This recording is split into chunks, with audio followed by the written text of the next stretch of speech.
Thank you all for being here today. I want to explain the format very briefly because we only have an hour and we are going to fly through this hour, all right? Gentlemen, you do see that there is a timer down here in front. I'm going to ask the first question and you'll have 2 minutes to answer that. And you'll get some times here.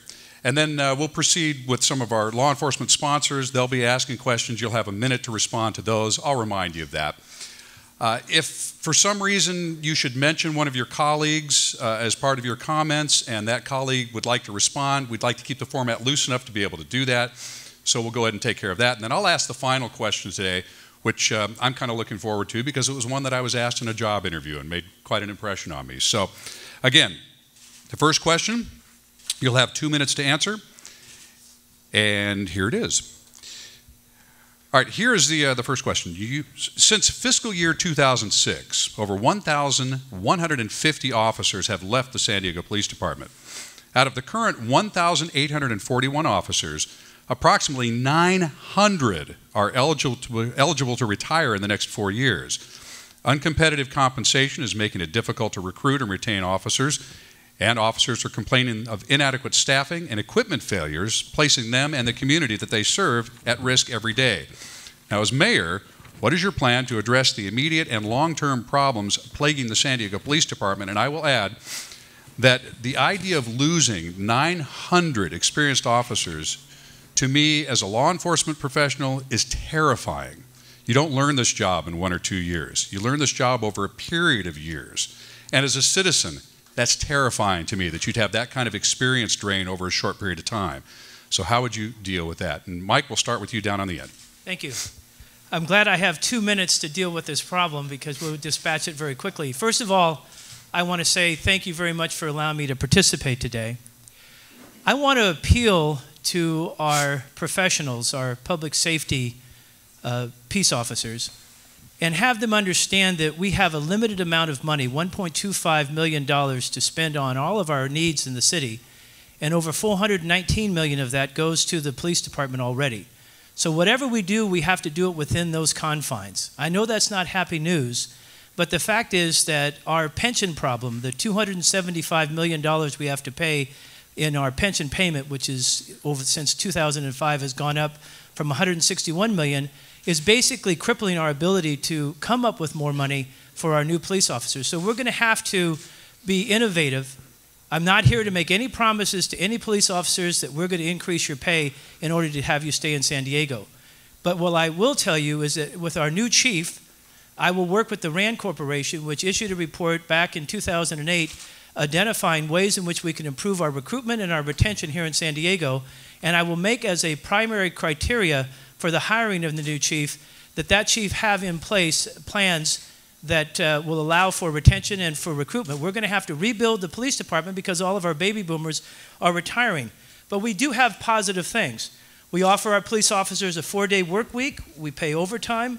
We have excellent retirement, 3% at 55. We have special assignment pay. We have a 401k deferred. We have educational incentives. We have shift differential pay. We have 11 paid holidays. We have tuition reimbursement at $1,000 per year and more.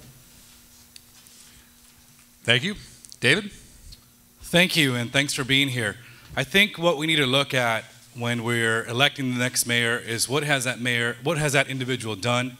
What have been those values that mayor has had over the course of his or her public service, in this case, his service? And when I came onto the council 3 years ago, we had a $47 million budget deficit. We were facing a crisis in our city. We were losing officers then. We were closing our fire stations, browning them out. We were eliminating services that are vital to the community. This year, and for the last 3 years I've been on the council, we're actually finally adding services. And so when it comes to the issue of police services, what did we do this year?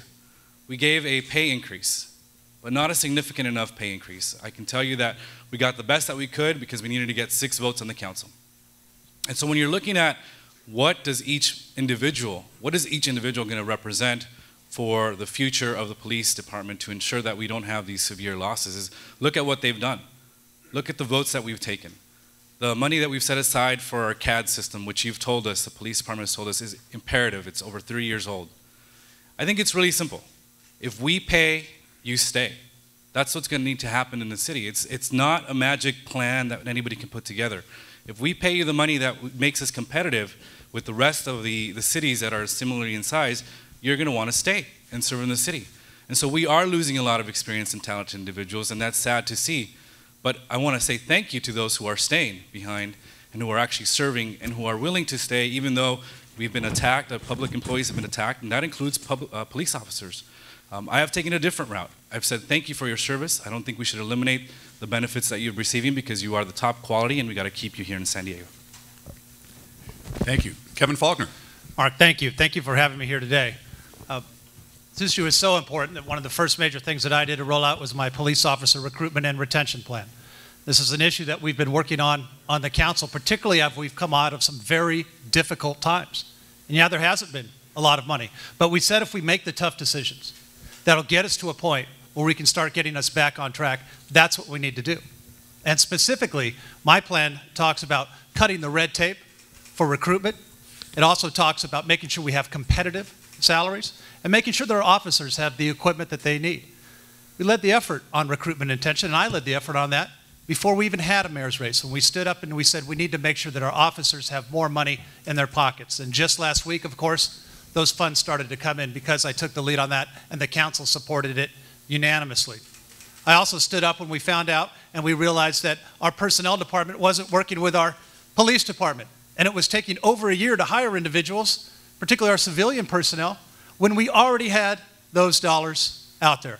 I took the lead and we're changing that process. And of course, we're changing our recruitment process. So we had one of the first recruiting fairs that we've had for the San Diego Police Department in quite some time. And when it comes to the issue of equipment and others, I stood up and took a stand just last week when city personnel was hiding the ball on our emergency communications and our Sprint contract that we know was not working for our police department, yet the staff did not even say anything about it. We had to question them. It had to take Brian Marvel coming down and we said, no, we're not going to do that. I put my money where my mouth is and we've made some very tough decisions. But I've also said that when it comes to as we are getting out of this tough hole that we've had in the city, that officer recruitment and retention is our #1 priority of the city. And one of the biggest things that'll prevent us from getting there, we have to break the cycle of Me Too, which is this effort at the city where everybody gets treated the same. We have to treat our police department and our police officers differently. Kevin, thank you. And Nathan Fletcher. Thank you, Mark. Thank you for having me. Look, it's clear that what we're doing is not working. It's clear that what we've done over the last 7 years hasn't worked either because over 1,000 officers have left. Now, there have been some Band-Aid efforts recently, but that hasn't stopped the bleeding because we're still losing over 10 officers a month, more than we're bringing in and more than we're replacing. Now, yeah, a lot of places have been through difficulty and had difficult budget situations, but the city of San Diego managed to find hundreds of millions of dollars of new money for other things that they thought were important. It's not a question of if you can find the money, it's a question of what your priorities are. I governed in a period of recession and difficulty and budget cuts in Sacramento.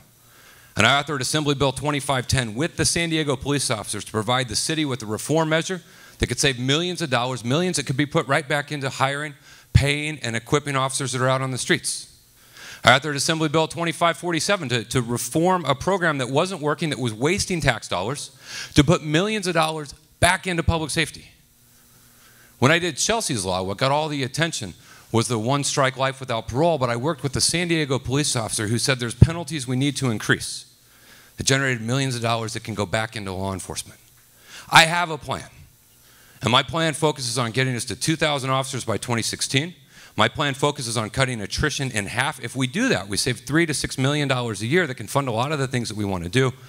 But I not only have a plan, but I've demonstrated year in and year out, not when I'm just running for mayor, a commitment to say public safety comes first.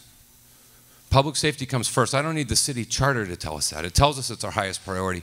I know it. And you have my commitment as mayor. If I'm your mayor, I will continue the commitment I've shown throughout my entire time in office. I'll continue to make sure we find the money to give you the equipment and the staffing and the gear that you need. Because as a father, as a mayor, as just someone who lives in the city, this truly has to be our highest priority. Thank you. All right, Nathan Fletcher, thank you.